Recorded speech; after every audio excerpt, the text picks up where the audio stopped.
Seja muito bem-vindo a mais um De Leão, mais um bate-papo, mais um assunto e mais um convidado. E o assunto de hoje é o perigo de ser um cristão. Isso condiz com a realidade? Há algum perigo em ser cristão? Bom, se Jesus é a pessoa mais famosa do mundo, por que continuar evangelizando, levantando missionários, se Jesus é a pessoa mais famosa do mundo? Bom, é esse assunto que nós iremos abordar e quem está aqui com a gente é o pastor Jodson. Pastor Jodson, muito obrigado, fique à vontade, é um prazer tê-lo conosco, uma alegria gigante. Se apresente. Muito obrigado, alegria para mim poder estar juntos. Esse tempo aí que Deus preparou para nós, né? Conseguimos encontrar esse momento para estar juntos, é um prazer. Me apresentar, eu sou o Jodson. Jodson Gomes é meu nome. Sou casado com a Midian, tenho 3 filhos, o José, a Ana e o Tito, e vamos conversar aqui e ver se de alguma maneira a gente pode contribuir para a vida de alguém. Maravilha, pastor. Para além dessa apresentação simplória, né, que de certa forma já é a sua marca, e isso cativa muito a gente, o senhor está na frente de um trabalho, o senhor faz frente a um trabalho que eu diria que não é um trabalho apenas a nível Londrina, mas a nível Paraná, eu acredito que é o trabalho mais focado, mais contundente com relação a missões. O senhor está na frente de um departamento DEMEL, né? O que significa DEMEL, pastor? Perfeito. A sigla DEMEL é um ministério, a gente pode usar esse termo antigo da igreja, não no sentido negativo da palavra, mas porque tem uma história, né? A Igreja Assembleia de Deus de Londrina, ela tem um envolvimento muito forte com a área missionária. É uma das marcas da igreja. Entender que o chamado de Deus, ele vai além da nossa realidade, da nossa geografia, e que a gente pode e deve contribuir para que o Evangelho seja anunciado em toda a terra. DEMEL é a sigla que significa Departamento de Missões e Evangelismo de Londrina. Aí esse Londrina seria referente à Assembleia de Deus de Londrina, a cidade onde nós estamos localizados. Então hoje a gente trabalha nesse ministério. O DEMEL, ele hoje apoia, suporta, mantém vários missionários espalhados por diversos lugares. Hoje nós temos 30 projetos missionários que a gente dá suporte. Alguns de forma integral, que foram enviados pela igreja e são mantidos de forma integral. Outros são aqueles que a gente apoia. Gente que já estava no campo, fazendo algo relevante e que a gente contribui para que isso continue acontecendo. Então isso vai desde a geografia do nosso estado, no Paraná, até outros continentes. Então esse é o nosso trabalho, é auxiliar esses missionários que estão no campo e de alguma maneira também contribuir na formação de outros que possam ir ao campo também. Pastor, quando a gente olha para Jesus, a gente percebe que ele é a figura histórica mais famosa do mundo. E a sua mensagem está aí nas redes sociais, espalhado por todo canto. E quando o senhor fala em missões, em enviar missionário, isso é realmente necessário, pastor? O evangelho já não impactou o mundo suficientemente? Ainda há algum lugar que esteja precisando que essa mensagem chegue, que Jesus seja conhecido? Com certeza. A gente às vezes comete um erro, que é tirar conclusões a respeito de realidades macro a partir do nosso cenário micro. Então, porque isso em diversas dimensões. O fato de, por exemplo, na minha casa, na sua, ter saneamento básico, a gente ter água encanada, pode passar para nós a falsa sensação de que no mundo inteiro é assim. A gente abre uma torneira e cai a água encanada ali que veio por uma companhia, filtrada ou, no mínimo, purificada no chuveiro. Não é assim no mundo inteiro. Não é assim, inclusive, no Brasil. Há lugares no Brasil onde a gente ainda tem uma estrutura precária nesse sentido. Então, dando só um exemplo. Sim. Quando a gente fala da realidade missionária, quando a gente fala do anúncio do Evangelho, essa também é uma realidade muito presente. Nós moramos num país onde, em boa parte dele, você tem cidades onde você tem igrejas, às vezes ao lado da outra. Numa mesma quadra, você tem várias placas denominacionais diferentes. E isso passa para nós a sensação de que em todo lugar é assim. Mas não é. Nós temos hoje no mundo aproximadamente 3 bilhões de pessoas que nunca ouviram falar a respeito... 3 bilhões? 3 bilhões de pessoas. No mundo que nunca ouviram falar a respeito de Jesus. É um número alarmante. E essa é uma realidade muitas vezes desconhecida da grande maioria dos cristãos. essa necessidade de ir e levar o evangelho é fundamental. Existem símbolos que são mais conhecidos no mundo do que a própria cruz de Cristo. Foi feita uma pesquisa há algum tempo atrás que mostrou que, por exemplo, a Coca-Cola era mais conhecida do que a cruz de Cristo. São símbolos universais. Nós estamos num contexto onde acreditamos, por conta do meio que a gente vive, que isso é uma realidade que não existe, mas ela está muito presente. E se a gente for aprofundar isso de forma mais séria, a gente vai ver que, inclusive no nosso território brasileiro, que como cristãos nós não somos chamados a simplesmente anunciar algo, nós somos chamados, como Jesus disse, a fazer discípulos de todas as nações.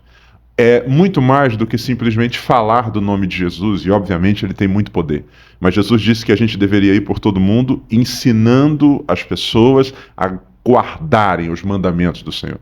Isso tem a ver com discipulado, isso tem a ver com um processo no qual a gente caminha com alguém ensinando a ele o caminho da fé. Esse é o caminho. Nessa perspectiva, nós temos um grande desafio, inclusive no nosso território brasileiro.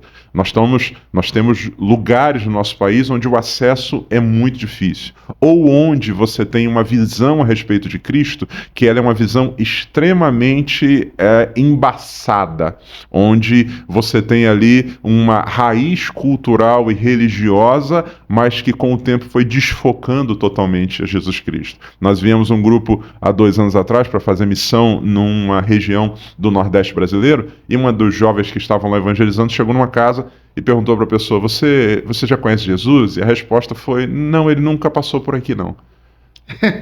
Não sei quem é. Quem é ele? Então, o Isso que você... no Brasil. No Brasil. A gente está falando de Brasil. A gente está falando de um país onde a gente não tem apenas grandes centros, onde você tem internet e televisão. A gente está falando também em regiões remotas, inacessíveis ou de difícil acesso, onde há vidas ali que precisam conhecer o Salvador Jesus Cristo. E essa é a nossa missão enquanto igreja. O senhor falou e tocou num ponto muito delicado, e eu diria que até muito essencial, porque a gente percebe que essa visão que o senhor trouxe de considerarmos o macro a partir do nosso micro mundo ali, e acharmos que no mundo todo é como ali no nosso mundinho. E eu só diria, pastor, que é por causa dessa consideração que muitas pessoas não levam muito a sério a questão de missões, não investem, não tornam esse como um projeto essencial da igreja, como é o caso de Londrina, ou simplesmente o amor esfriou, acabou, ninguém quer saber mais do outro, então eu já tenho Jesus, o resto que se exploda. O que o senhor pensa? Porque o senhor está no meio ali, o senhor está olhando para as pessoas e vendo o interesse ou desinteresse das pessoas, e a pergunta é: por que as pessoas não se interessam por esse tema? Tema esse que Jesus falou de maneira tão clara, ide. Sim. Né? Ele falou tão claramente sobre esse assunto. Sim. O que o senhor tem a dizer sobre isso? Qual é o problema aí? O que está acontecendo? A gente tem uma série de fatores que eu diria que contribuem para essa realidade. Essa realidade não é uma realidade nova. A gente tem um problema que é inerente ao ser humano. E que problema é esse inerente ao ser humano? Esse problema da acomodação, do egoísmo, de alguma maneira eu acreditar que eu sou ou que as coisas têm um fim em mim. E a ideia não é essa. A gente vai ver isso ao longo de toda a história humana, narrada inclusive na Bíblia. Deus chamando homens e deixando claro para eles que por meio deles Deus queria fazê-los uma bênção para outros, mas muitos desses homens em algum momento acreditaram que eles eram um final em si mesmo. Deus, por exemplo, quando chama Abraão, em Gênesis 12, diz para ele: em ti vão ser benditas todas as famílias da terra. Só qual é a preocupação de Abraão num primeiro momento? A preocupação de Abraão tem a ver com autopreservação. Deus disse que ele seria uma bênção para todas as nações da terra. Ele vai, por exemplo, para o Egito e lá ele causa um grande problema. Por quê? Ele tem medo de morrer, ele tem medo de que ele seja de alguma forma afetado, então ele mente, ele diz que a mulher dele na verdade é sua irmã, e aí até que Deus intervém e vai corrigir a rota desse homem nessa direção. A gente vê isso ao longo do tempo. A igreja primitiva é uma igreja que é cheia do Espírito Santo, o Espírito Santo desce sobre eles, há um grande avivamento, muita gente é alcançada na pregação de Pedro, mas o que a gente vê a seguir? A gente vê a seguir uma narrativa que é bonita, mas que também por trás esconde uma acomodação. A Bíblia diz que eles vendiam tudo, tudo lhes era comum, só que o que Deus havia dito para eles era que essa comunidade de fé, ela precisava se expandir por toda a terra. Mas eles passam a se acomodar. Deus então permite que venha perseguição e os cristãos são dispersos pelo mundo. Então a gente vê movimentos como esses acontecendo. Isso tem a ver, em primeiro lugar, com o coração humano. Esse nosso egoísmo de alguma forma, acreditar que Deus, ele tem um propósito que visa apenas a mim e não através de mim. O que isso, ou que outros fatores se somam a isso? A gente tem esse egoísmo do coração humano, a gente tem somado a isso também uma influência cultural, que aí tem impactos também sobre isso. Eu já tenho o meu coração inclinado nesse sentido, e para além disso eu tenho uma cultura que me empurra nesse sentido. E a nossa cultura é essa, ela é etnocêntrica, ela é egocêntrica. Então, assim, para que me preocupar com o restante do mundo? O importante é que aqui as coisas estão fluindo bem. Estamos eu e minha família, minha casa tem que se preocupar com os seus. Nós temos uma questão, inclusive, relacionada ao aspecto nacional, essa coisa de um orgulho que muitas vezes... Não, nosso país é o que é importante. A gente ora, feliz é a nação cujo Deus é o Senhor. Se a gente conseguir evangelizar o Brasil, está tudo certo. E o restante do mundo é uma outra situação. E aí a gente tem um terceiro fator relacionado a isso, que é um fator teológico. Então eu tenho a questão do coração humano que é egoísta, eu tenho uma cultura que incentiva esse egoísmo, e eu tenho em terceiro lugar um problema teológico, que passa muitas vezes pela não pregação do evangelho de maneira integral. Todo cristão, ele é chamado por Deus para ser cheio dele, para ser enviado por ele. Jesus deu 3 ordens. A primeira ordem, o primeiro convite, o primeiro imperativo é: vinde a mim, todos vocês estão cansados, sobrecarregados, e eu vos aliviarei. O segundo imperativo é: aprendei de mim, que sou manso e humilde de coração. Isso tem a ver com o discipulado. E o terceiro é: ide por todo mundo e pregai o evangelho a toda criatura. Nós muitas vezes estamos negligenciando isso em alguma dimensão. Ou estamos acreditando que a coisa se resume apenas a essa primeira parte, quando essas 3 ordens de Jesus elas estão muito presentes. E isso vai construindo uma ideia da igreja como ponto de chegada. E isso muitas vezes é alimentado, inclusive, nos nossos púlpitos. A ideia é: você chegou no melhor lugar do mundo. A gente vê aqui, para ser cheio de Deus, maravilha, está tudo certinho. Só que isso às vezes vai de forma muito sutil passando a ideia para o indivíduo de que ele passou a semana inteira num local onde ele foi afligido por lutas, ele chegou num lugar onde ele veio receber a bênção dele e esse é o fim da história. Sim. Quando na verdade não. Igreja não é um ponto de chegada onde a gente vai para descarregar as nossas crises. Igreja é um ponto de partida, onde a gente vai para ser cheio de Deus, para repartir aquilo que dele recebemos com o mundo que a gente vai enfrentar do lado de fora. Então não é uma batalha, é a ideia lá do tanque de Betesda. O tanque de Betesda, o que é? É um lugar onde há uma manifestação de Deus e um monte de gente lutando para ver quem consegue receber o que quer. Jesus aparece lá, e quando Jesus aparece, Jesus mostra a essência do que deveria ser aquele lugar. Jesus olha para um cara e diz: você quer ser curado? Ele diz: então, o senhor não entendeu como é que funcionam as coisas. Ninguém se preocupa com ninguém. É todo mundo, sempre que eu vou, desce outro antes de mim. E Jesus, então, o ministra e diz para ele: levanta, toma a tua cama e anda. E aquele cara é curado. E ele descobriu que Jesus é aquele que visita aquele ambiente de competição para transformá-lo num ambiente de repartir.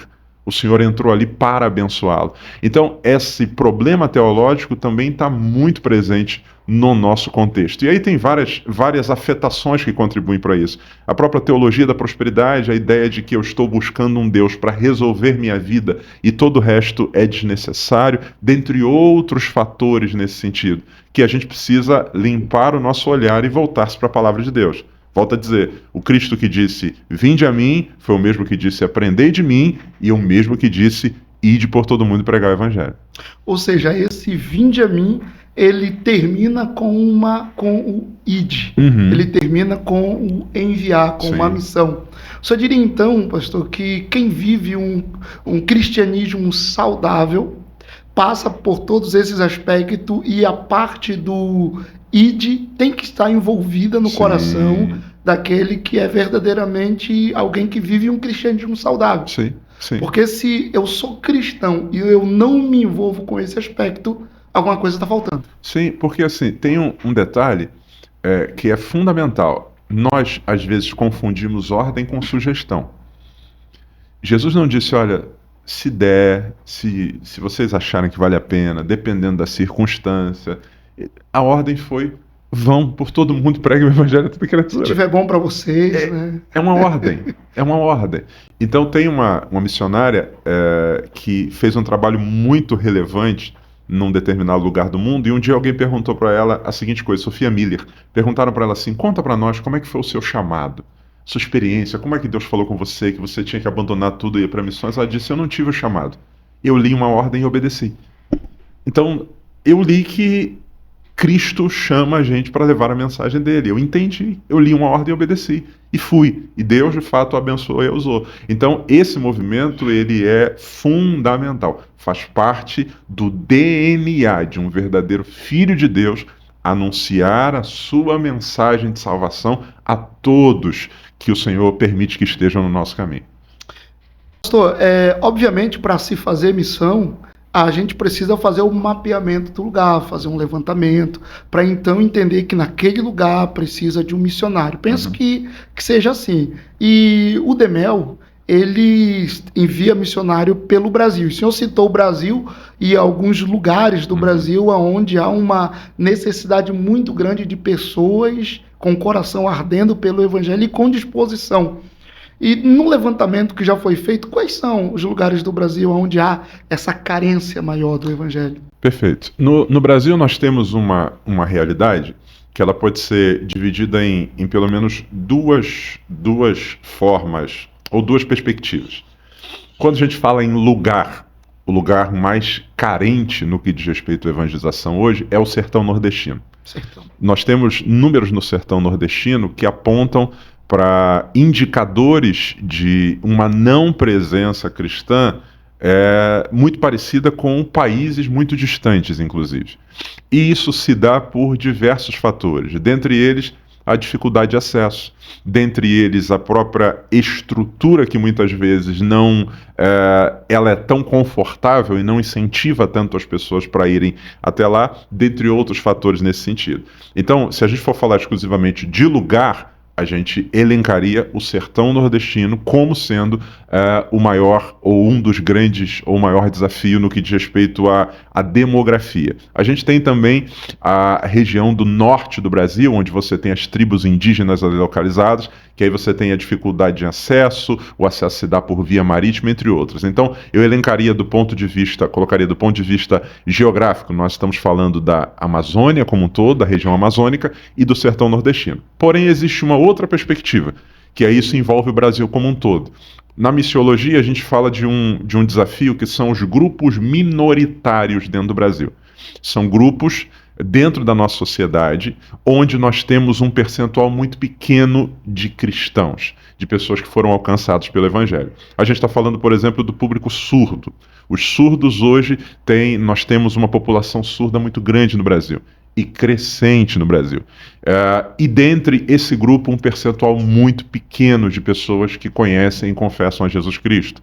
Nós temos os ribeirinhos, que são essas populações que vivem normalmente à margem dos rios, em pequenas comunidades. Por conta da dificuldade de acesso, o percentual também é um percentual pequeno de igrejas plantadas, de pessoas ali que confessam a Jesus Cristo. Nós temos os quilombolas. Os quilombolas são comunidades que são fruto de uma miscigenação de escravos negros que vieram para o Brasil.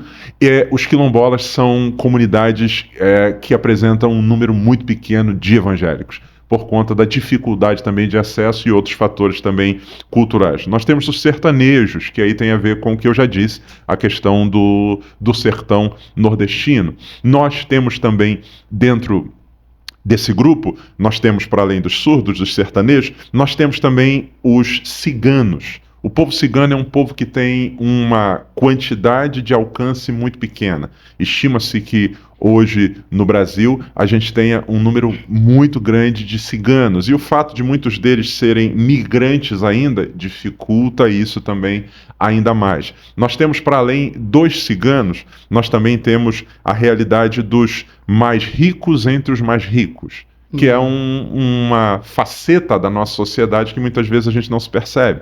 Pessoas que estão nos pontos mais altos da sociedade. São pessoas cujo acesso é muito difícil. Quantos bilionários nós conhecemos que são cristãos?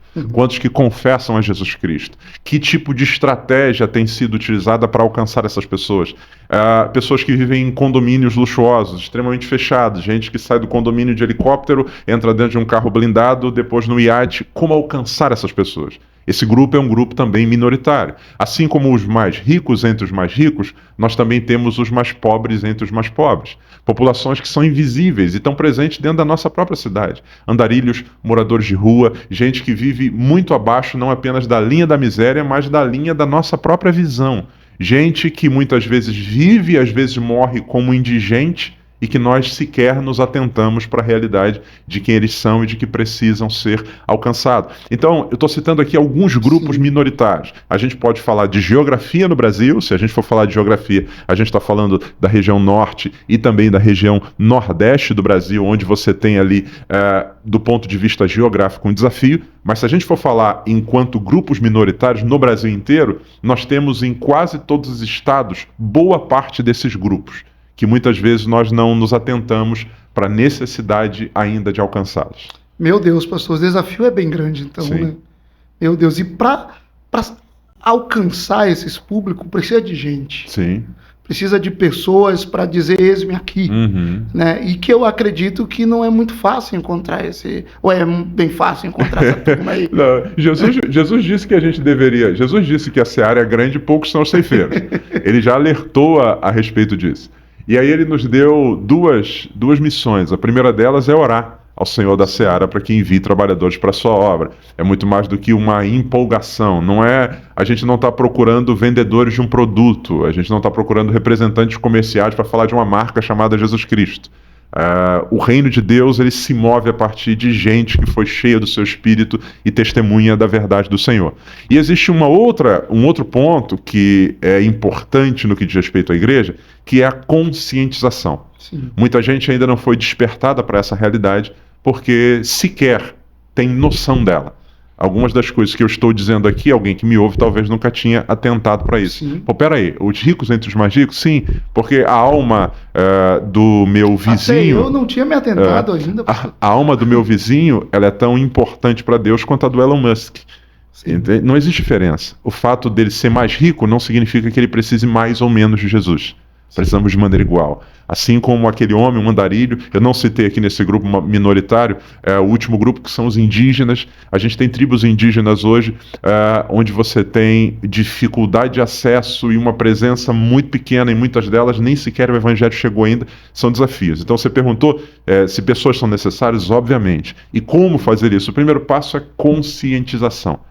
Porque uma vez que eu tenho contato com esse desafio, esse é o primeiro passo. Eu passo a enxergar a vida em outra perspectiva. Aquilo que antes eu enxergava como um problema resolvido, eu passo agora a olhar como uma missão a ser cumprida. E aí, a partir disso, depois da conscientização, a gente vem o processo que é de capacitação. Beleza? Uma vez que eu fui despertado, entendo que há um desafio grande, o que eu posso fazer a esse respeito? E aí a capacitação é necessária, porque, como eu disse, não é a venda de um produto. Não é simples. É um processo de anúncio da mensagem mais importante do universo. E eu preciso conhecê-la. E eu preciso conhecer também a melhor forma de comunicá-la. Porque esses grupos e lugares onde o evangelho não chegou, a grande maioria deles não é porque ninguém quis, é porque é difícil. Sim. Então, nesse ponto aqui, pastor, quer dizer que se eu disser, se alguém que está vendo a gente aqui disser, poxa, eu quero ser uma dessas pessoas que vão até esses grupos para levar a palavra, não basta apenas você querer, você tem que passar pelo processo de capacitação. Sim. E a igreja, o Demel, oferece essa capacitação? Sim. Todo cristão é chamado a anunciar a mensagem. O apóstolo Paulo, escrevendo a Timóteo, ele diz: Timóteo, eu rogo, eu te exorto que você pregue o evangelho a tempo e a fora de tempo. Ele está dizendo, essa é uma necessidade, isso faz parte da tua missão. Pregue o evangelho, todo cristão. Porém, existem desafios que vão envolver de nós, ou vão exigir de nós um preparo para que isso aconteça de forma mais efetiva. Vamos criar aqui um exemplo fictício. O meu vizinho, o vizinho que mora do meu lado, que não é cristão, eu preciso e devo testemunhar de Cristo para ele. Para com esse vizinho, eu não tenho algumas barreiras. Por exemplo, eu não tenho a barreira geográfica. Nós estamos ao lado. Eu não tenho a barreira do idioma. Teoricamente, nós falamos a mesma língua. Na maioria dos casos, eu não tenho a barreira de acesso. Eu, por ser meu vizinho, eu minimamente sei a hora que ele chega, a hora que ele sai. A barreira do encontro não será um dificultador. Citei apenas 3 coisas aqui que me facilitam o anúncio dessa mensagem. Quando a gente vai para outros contextos, apresentam-se esses facilitadores que eu tenho aqui, se transformam em barreira. Então eu vou, por exemplo, eu quero muito, eu sinto no meu coração que tem um chamado da parte de Deus. Deus está tocando em mim para eu ir anunciar o evangelho numa tribo indígena. Beleza, primeiro eu tenho a dificuldade do acesso. Como que eu vou fazer para chegar até lá? Segundo, eu tenho a barreira ou a dificuldade cultural. Essa tribo, ela se comunica prioritariamente em português? Ou eles falam um dialeto, um outro idioma, uma língua nativa que eu preciso aprender? Não adianta nada eu chegar lá com a Bíblia em português para alguém que não fala esse idioma. Sim. Terceiro, a questão cultural que vai para além do idioma. Como essa sociedade se organiza? Como eles recebem, por exemplo, um estrangeiro que vem de fora? Como eu posso, de forma efetiva, ser recebido ali e comunicar a mensagem para que ela seja ouvida, absorvida e que não seja mais uma coisa a ser dita? Então, esses detalhes são importantes. Por isso, quando a gente fala de capacitação, a gente não está falando sobre conversão. Você não vai se converter. Não, a ideia é, eu já sou convertido. Eu já tenho Cristo no meu coração. A mensagem do Evangelho, a palavra de Deus já está em mim. O João diz isso para os jovens, ele diz, a palavra de Deus está em vocês e vocês já venceram o maligno. Sim. Porém, para alguns desafios que nós temos, nós precisamos nos preparar para esses desafios. Eu brinco dizendo o seguinte, a mensagem é a mesma, mas dependendo da cultura, eu vou ter que ter uma embalagem que seja adequada para aquela cultura, para aquela realidade que está posta ali. Os nutrientes são os nutrientes do Evangelho, da mensagem do nosso Senhor e Salvador Jesus Cristo. Porém, dependendo da cultura, eu vou precisar fazer uma comida que tenha a ver com aquele paladar. Sim. Com aquele indivíduo, para que ele possa, absorvendo aquilo, para que ele possa ser tocado por aquilo de forma mais efetiva. O pastor Tim Keller ele tem uma definição muito interessante para contextualização. Contextualização, eu vou parafraseando aqui, ele diz que contextualizar é você anunciar a mensagem do Evangelho de forma tão efetiva e com argumentos tão fortes que quem ouve possa entender, possa compreender, e porque entendeu e compreendeu, aí então ele possa rejeitar ou não. Sim. Ele vai rejeitar não porque ele não entendeu, ele entendeu, ele compreendeu, e aí por causa disso ele pode rejeitar ou não. Mas Sim. Não porque não discerniu, não porque não percebeu, não porque não... O Cristo de Deus, o Filho de Deus, ele passa por um processo que nós chamamos de encarnação. Deus se fez carne e habitou entre nós. Deus não fez um livro descer do céu. Deus se fez carne. E na geografia onde Jesus viveu, ele caminhou, ele comeu, ele andou, ele falava o idioma, ele conversava com as pessoas, ele se fez carne. E por isso, sua mensagem. A diferença, a Bíblia diz que muitos do que ouviam a Jesus diziam, ele fala como quem tem autoridade da parte de Deus. Ele parece ser alguém comum. Ele é como nós, mas quando ele abre sua boca, a gente percebe que algo diferente sai de dentro dele. Esse é o desafio missionário. É a gente, de alguma forma, caminhar pela cultura, sendo alguém que a entendeu, que a percebeu e que vai, por meio do Evangelho, comunicar a mensagem que redime toda a cultura. Pastor, eu venho da região norte do Brasil, né, e a minha origem eu acredito que é quilombola. Na minha infância, eu vivi em regiões quilombola, ali com meus avós, paterno, materno, enfim. E na minha infância, eu vi algumas coisas que assustadora no sentido de pessoas abandonadas nesses lugares e que foram enviados para ali para pregar o evangelho, mas que foram abandonadas por quem a enviou.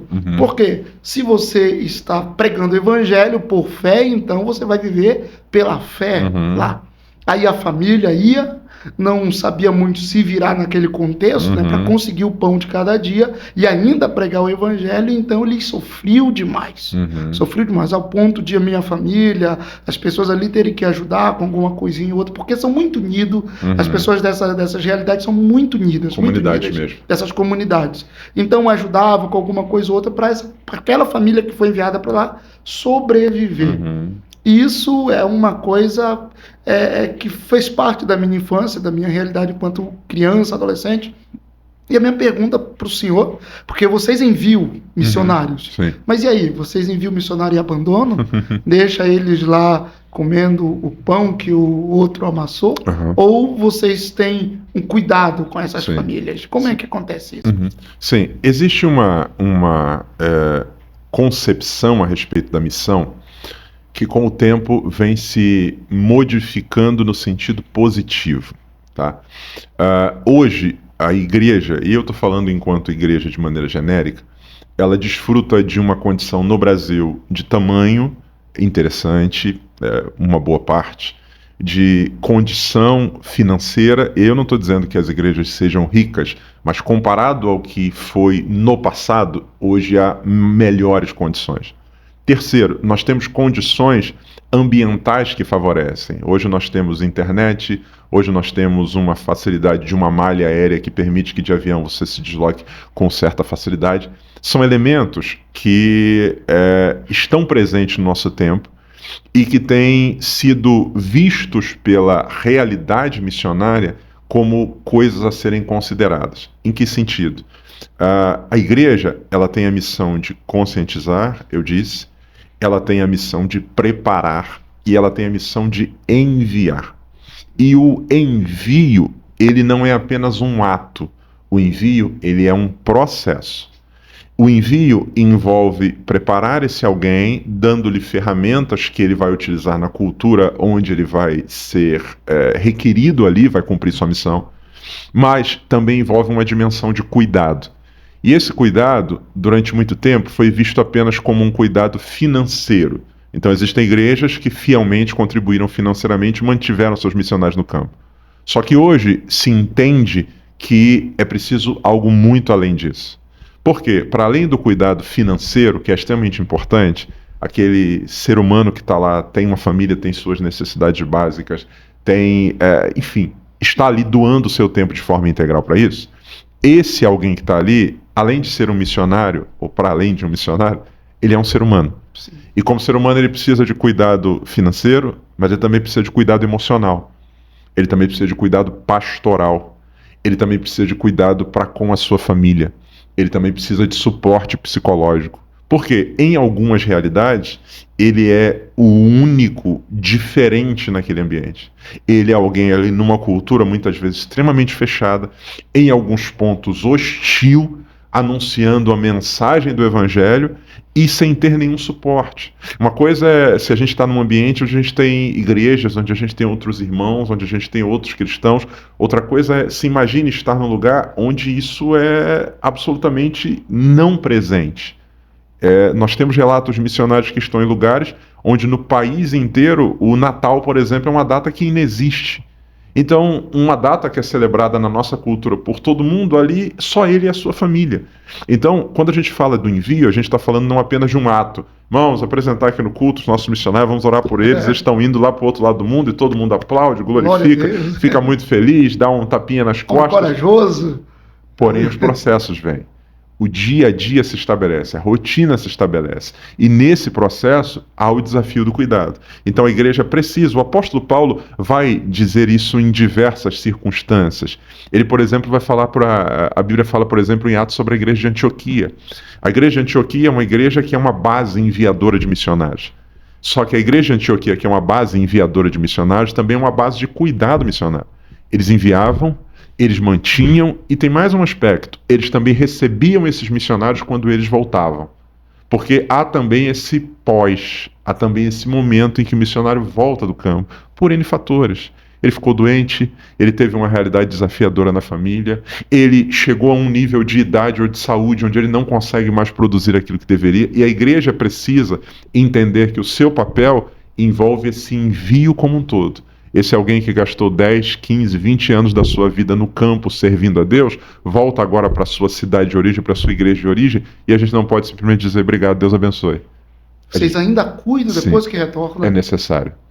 É necessário. Isso aí é um avanço. Só o fato de a pessoa ir para o campo e naquele campo já ter uma assistência financeira, já é um avanço. Sim, mas outras coisas são importantes. Mas tendo esses cuidados que o senhor escalou aí, do aspecto psicológico, família e tudo, e ainda pastoral, o avanço é maravilhoso.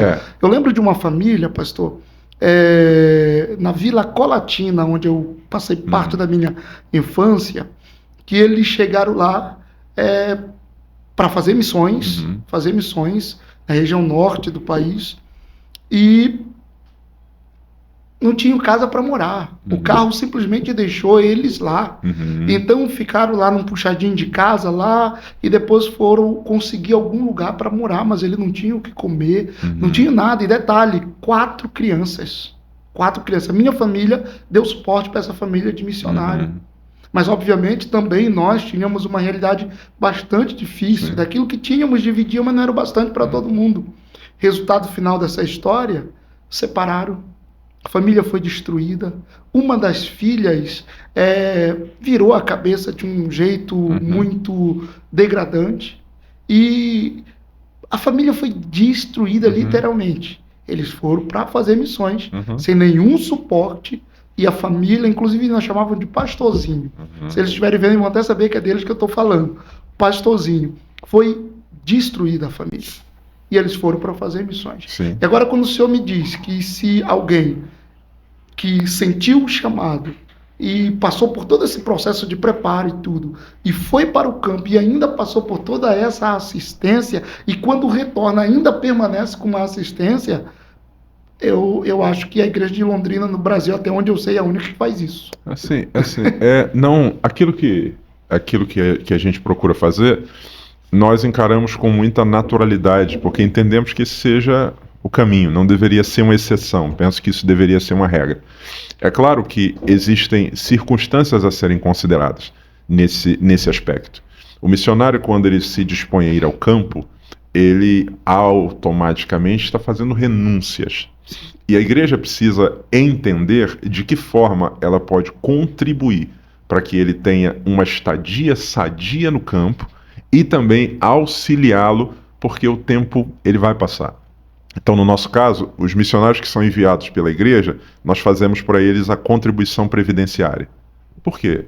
Vai chegar um momento em que esse querido irmão vai precisar parar por qualquer que seja os fatores contemplados ali, e há pelo menos uma cobertura da Previdência Social nesse sentido. Nós temos, por exemplo, missionários hoje que estão em Londrina, que retornaram ao campo por conta de esgotamento. Estão aqui na cidade, hoje servindo na cidade no contexto urbano. Isso não é sinônimo de fraqueza, isso não é sinônimo... esgotou-se. A realidade no qual estava inserido foi tão desgastante que aquilo foi minando as forças. Ao longo do tempo, isso foi gerando uma situação que fez adoecer. Hoje, qual é o nosso compromisso enquanto igreja? Volta para a base, vamos recuperar para que possa ser enviado novamente. Estamos trabalhando agora no processo de reenvio dessa pessoa para o campo outra vez. Então, eu penso que isso seja o correto no que diz respeito a cuidado. Uma coisa é quando nós não temos condição. Outra coisa é quando nós não temos preocupação. são coisas diferentes. Não temos condição. E isso é uma realidade possível. Não temos condição. E existem situações para as quais nós não temos condição. A gente, se pudesse, não temos condição de fazer isso, não temos condição disso aqui, não temos condição de... você está indo para o campo X ou Y, nós não temos condição de mantê-lo integralmente, porque o custo é muito... Isso é uma realidade. Outra coisa é quando a gente não tem preocupação. Sim. A gente acredita que o nosso papel termina quando a gente colocou o cara dentro do avião e ele foi. E aí, nesse ponto, nós estamos sendo negligentes, porque esse alguém que está lá, ele precisa... desse suporte. A Bíblia tem uma expressão bíblica bem interessante. Ela diz assim: um ao outro ajudou e ao seu companheiro disse esforça-te. A Bíblia está falando ali dessa cooperação no servir. Ela diz que a gente, um ao outro, a gente ajuda e também a gente diz esforça-te. Ela está falando de ação direta de auxílio e ela também está falando de encorajamento. Sim. Então a gente está numa obra, eu não apenas dou para você massa, tijolo, eu também te encorajo a continuar fazendo. Esforça-te. Então essas duas dimensões precisam estar presentes. Uma objetiva que tem a ver com recurso, com cuidado, com estrutura, mas também uma dimensão subjetiva que aí tem a ver com esse apoio, com esse suporte, com esse alguém ter para quem ligar, ele poder abrir o coração, ele poder compartilhar as dores dele no campo, sabendo que a igreja que o enviou, essa igreja se preocupa não apenas com os números que ele vai mostrar. Essa igreja se preocupa com ele e sabe que se ele estiver bem, ele vai cumprir a missão que Deus o deu para a glória de Deus. Esse esforço, pastor, está relacionado à realidade de para onde a pessoa está indo. Né? Você joga um limpo, diz, você está indo para um lugar. Sim, desafiador. E existe esses e esses desafios. E quando se trata, pastor, de mundo, países hostis, né? Quais são os países onde há missionário que foram enviados e quais são as hostilidades maiores desses países? Perfeito. Pastor, assim, falando de forma global, existe um grande desafio para o mundo hoje há muito tempo, que é um termo que a gente usa chamado janela 1040.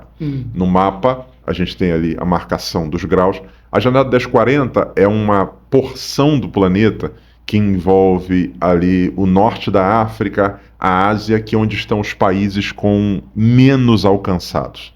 Esses países, eles são menos alcançados não porque não há desejo de alcançá-los, mas por conta das dificuldades que envolvem essa realidade. Dificuldades culturais, países onde você tem, por exemplo, uma religião que é imposta a toda a nação, eles são confessionalmente dessa ou daquela religião. Países onde, por exemplo, você tem medidas legais que impedem que o indivíduo mude, por exemplo, de uma religião para outra, onde não é permitida a entrada de missionários, onde vistos não são concedidos a pessoas que sejam ou que processem a fé cristã e vão anunciá-la, onde há perseguição física. Um dado importante: a Missão Portas Abertas, que trabalha dentro desse contexto, tem estatísticas nesse sentido. Ela lançou no ano passado um informativo atualizando de que 1 em cada 7 cristãos no mundo sofrem algum tipo de perseguição. Meu Deus. Então, isso é um número alarmante. Nós temos mais de 350 milhões de cristãos no mundo sofrendo algum tipo de perseguição. Então, essa é uma realidade presente. Então, por que é difícil? Ou por que não foi alcançado ainda? Porque a gente tem N dificuldades que envolvem nesse aspecto. Porém, a igreja é chamada a cumprir essa missão. Então, no caso da Igreja Assembleia de Deus de Londrina, nós temos alguns locais onde nós temos missionários, entre países onde você tem um nível de perseguição elevado. Por questão de segurança, a gente não divulga a localidade, a gente não fala país, ainda mais quando a gente está num contexto de internet, onde isso se expande. A gente não sabe onde é que isso vai chegar. Mas nós temos, por exemplo, uma missionária que está agora aqui no nosso país. Essa missionária foi enviada para um país, esse país consta na lista dos países mais perseguidos. Ela foi até lá desenvolvendo um trabalho muito legal, só que houve uma série de questões. O país começou a ter a infiltração, o crescimento de milícias jihadistas e, dentre outros fatores, nós tivemos que tirar essa missionária às pressas desse país porque ela corria risco dentro da realidade em que ela estava. Tiramos ela do país e agora estamos esperando que condições favoráveis sejam melhores para que ela possa retornar para lá. Pastor, mas isso não é falta de fé? Não, basta a gente ler, por exemplo, a narrativa de Atos, onde num determinado momento Paulo teve que descer de uma cidade dentro de um cesto. Ou seja, existem circunstâncias para a qual Deus nos chama ao martírio e existem outras que Deus promove livramento e a gente entende isso e há condições para isso e a gente não está desistindo, a gente está recuando para depois poder avançar. Então existe sim ambientes hostis onde a igreja tem avançado nesse sentido e a gente tem buscado cooperar para que isso aconteça. Enviando missionários, nós temos alguns, e também nós temos cooperado com missionários que já estão no campo. Hoje, falando de estatística, na lista que a gente tem de países mais fechados para a pregação do Evangelho, o primeiro deles, por exemplo, é a Coreia do Norte. A Coreia do Norte é um grande desafio missionário, se não maior, por conta de N fatores culturais, etc, etc, etc. A Coreia do Norte é um local que precisa de missionários. Porém, a gente tem uma série de dificultadores nisso. E tem uma lista enorme de países que apresentam mais ou menos dificuldade nesse sentido e são desafios para a igreja. Que Deus nos chama não apenas para olharmos para Ele, nos sensibilizarmos com Ele, mas primeiro orarmos para que Deus abra portas nesse sentido e, em segundo lugar, a gente buscar preparar pessoas que possam ir cumprir essa missão. É desafiador, mas é possível.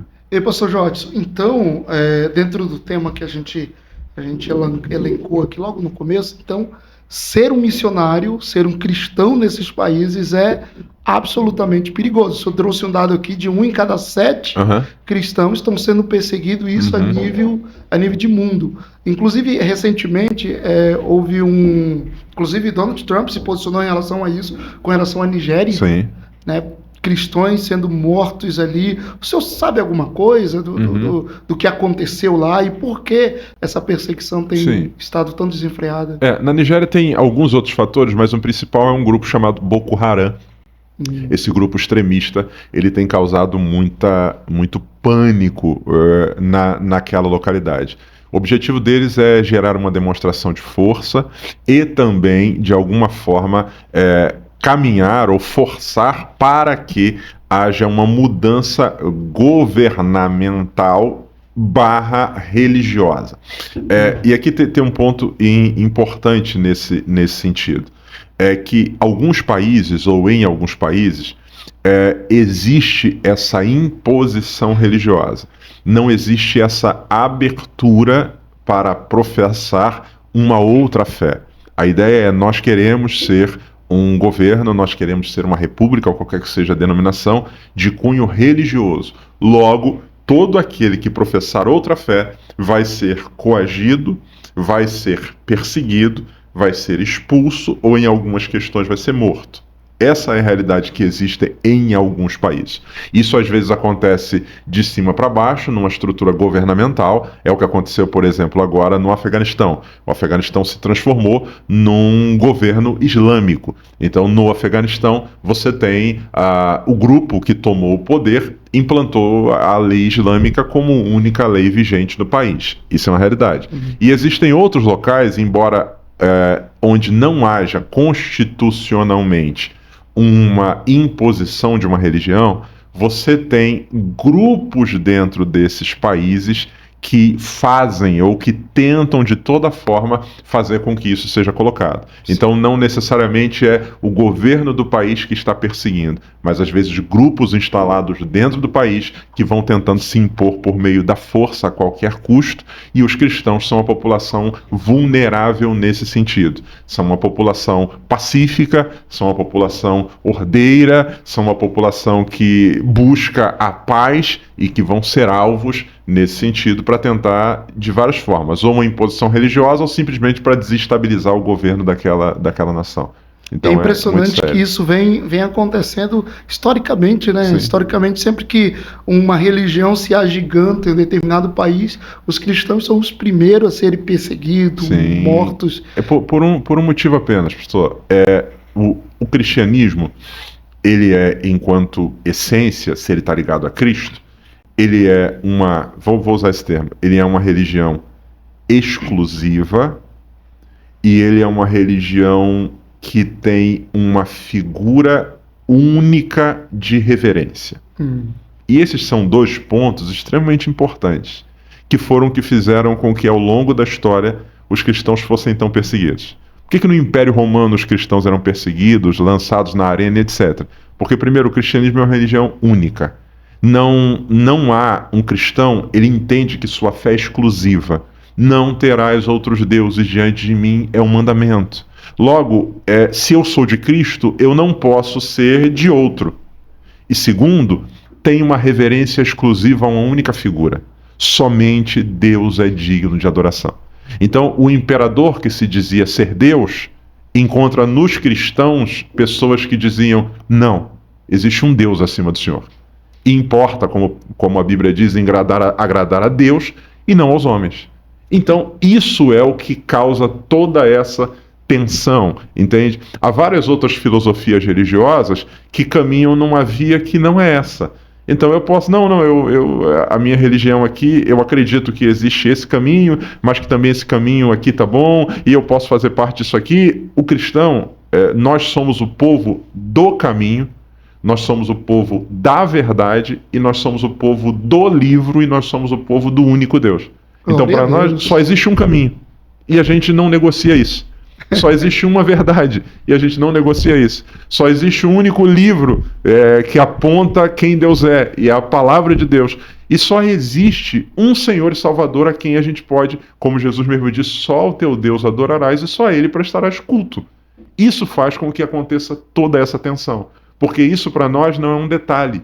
No cristianismo, isso é a base da nossa fé. Sim. Logo, se para abrir mão disso, se tiver que, mesmo que eu esteja debaixo de uma ameaça de uma espada, eu não posso abrir mão disso. Sim. Isso é essencial na fé cristã. E por isso, isso a torna tão diferente de muitas outras, e isso também é um fator que gera tanta tensão e revolta, independente de quem esteja no poder, quer seja ele um califa, um faraó, um governante, um rei, a gente vai olhar e vai dizer, legal, mas como o próprio Jesus Cristo disse, você não tem poder se não te fosse dado do alto. É um Deus acima de você. Ou seja, o cristianismo ele não se adequa a nenhum poder externo, a nenhum governo. O governo, se quiser, se adequa ao cristianismo, mas o cristianismo não se adequa. É o que está acontecendo na China.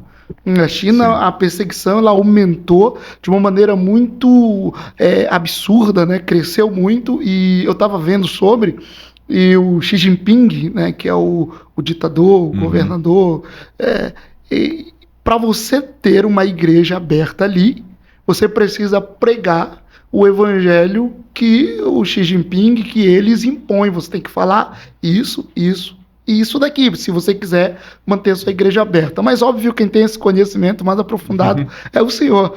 Então, como é que está na China, pastor? Porque essas perseguições estão crescendo de tal forma, igreja sendo destruída, pastores sendo presos, né? Teve 30 pastores cristãos que foram presos recente, eu vi essa notícia. O que está acontecendo lá, pastor? Sim, o que acontece, pastor? Existe uma questão que a gente precisa estar atento a ela, que nós vivemos num mundo de muita informação. E esse excesso de informação, às vezes, gera confusão. Em que sentido? Tem uma pergunta que eu faço, e que normalmente as pessoas respondem de maneira errada. Eu pergunto assim, qual é a religião que mais cresce no mundo? Normalmente até cristãos dizem o islamismo. Não. Não? Não. A religião que mais cresce no mundo é o cristianismo. Por quê? Existe uma diferença entre crescimento orgânico, que se transforma em confissão estabelecida de fé, para crescimento numérico registrado. Então vamos lá. Vamos pensar no caso do Afeganistão. O Afeganistão se transforma lá, não lembro qual é a nomenclatura que eles estão utilizando, se um califado, etc. O grupo jihadista, o grupo, enfim, assume o poder e transforma automaticamente, ou a seguir, aquele país num país de confissão islâmica. Automaticamente, eu passo a ter, teoricamente, toda aquela população sendo muçulmana. Sim. Então eu tenho automaticamente um crescimento exponencial nesse sentido. Então, se eu tenho países onde na Constituição diz-se que a religião oficial daquele país é essa, eu vou contar toda a população daquele país como fazendo parte dessa religião. Sim. Entende? Então isso faz com que os números sejam inflados nesse sentido. O cristianismo não. O cristianismo não é uma religião de imposição nacional, mas de confissão pessoal. Então, eu posso, e em muitos países onde a perseguição existe, a grande maioria dos cristãos são não declarados. São pessoas que não vão aparecer em nenhuma estatística. Eles não podem se declarar. Não podem. Não podem. Então, a China, ou na China, a gente tem uma série de, bem como em outros países, uma série de imposições, dispositivos, muita coisa a gente sequer consegue conhecer com verdade, por causa da série das restrições de mídia, etc., que tem. Mas assim, a igreja continua crescendo. Escondida em subterrâneos, congregando-se em lugares os menos esperados possíveis. Por quê? Porque para o cristão a sua fé é inegociável. Sim. E o que nós cremos no crescimento não a partir de imposição nacional. Nós cremos no crescimento que é o sopro do Espírito, convertendo corações e se transformando em confissão pessoal de vida. Logo, se a gente for olhar para números frios, a gente vai dizer que essa ou aquela religião está numa crescente. Mas a gente não terá acesso a essa individualidade. Existem países onde, na nomenclatura, a maioria pertence a essa religião, mas você tem uma igreja viva e crescendo ali dentro. Sim. Por quê? Porque a igreja, ela é a ilustração usada para o próprio Cristo, é como uma raiz de uma terra seca. Sim. Ela brota. Ela vai brotando.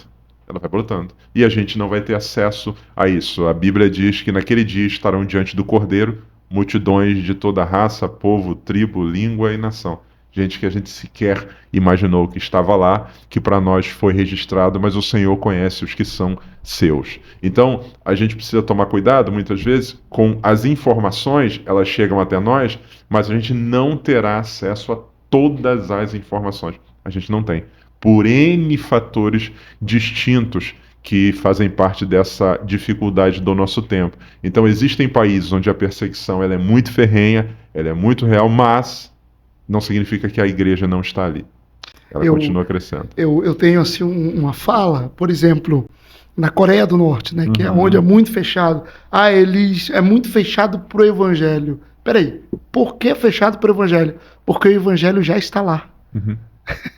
Já tem pessoas que professam a fé, por isso que há essas perseguições. Uhum. Porque se não houvesse, se não tivesse ninguém, se o evangelho não tivesse chegado, não haveria motivo para toda essa preocupação. Uhum. É porque o evangelho já está lá. O evangelho já está na China, já está na Coreia do Norte, já está no Sultão, já está no Iêmen. Então, é por isso que os governantes eles se preocupam em barrar o crescimento. Mas por que barrar o crescimento? Porque já está crescendo.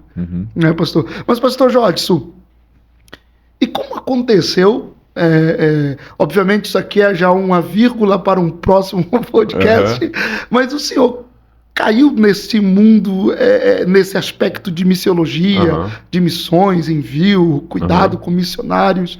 Isso foi uma coisa de cabeça pensada, desde pequeno eu quero mexer com isso? Ou o Senhor lhe surpreendeu, lhe trouxe para esse aspecto do serviço ao reino de Deus? Perfeito. Como isso aconteceu? Bom, como todo cristão que lê a Bíblia, a gente entende que estar envolvido com a missão de Deus é fundamental. Então, eu não me julgava ou não me classificava como alguém alheio a isso. Agora, estar tão envolvido nesse contexto missionário não era uma realidade que eu experimentava. Eu trabalhei, desde que vim para Londrina, trabalhei durante quase 9 anos liderando a juventude. E nesse processo de trabalhar com jovens, a gente fez vários movimentos do que diz respeito à missão urbana e etc. O próprio projeto Lucas nasce nesse cenário e etc. Quando eu saio da juventude, a igreja apresenta para mim a missão de ir trabalhar no Ministério de Missões. E o que eu fiz? Eu fui buscar estudar. Eu preciso conhecer. Eu preciso sair dessa superficialidade que a grande maioria de nós vive. Eu sei que existe um mundo perseguido, eu sei que existem lugares onde o evangelho ainda não chegou, mas que lugares são esses? Por que esses lugares são dessa maneira? Quais são as dificuldades? E aí eu fui estudar, fui buscar conhecimento nesse sentido.